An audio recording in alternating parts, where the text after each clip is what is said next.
Praise God, biyaya. Natapos ko din ang aking mga chili garlic sauce. Chili adobo. Yan. Dahil may nag-order sa akin special.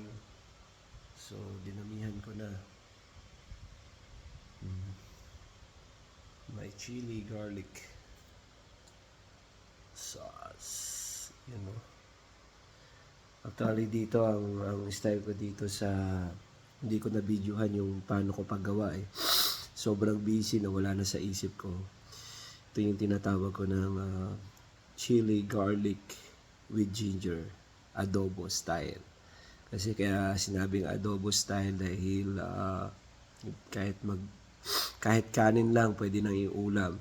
Lalo na kung walang budget at kahit magprito ka lang ng egg tapos combination nito ng chili garlic,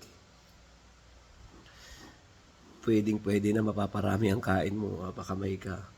So may extra akong bote dito ko nilagay, alam na this. Ito yung extra ko para sa akin naman to. Yun, ito ay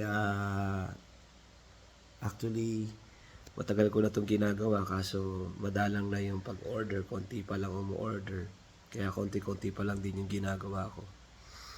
Hopefully na itong aking pakonti-konting business ay naway lumago. Praise God. At mga kaibigan, mga kapatid, order na kayo. 15 dirhams lang po, isang ganito. Yan. Malaki po ito. Kala nyo maliit lang to. Malaki to. Bye. God bless.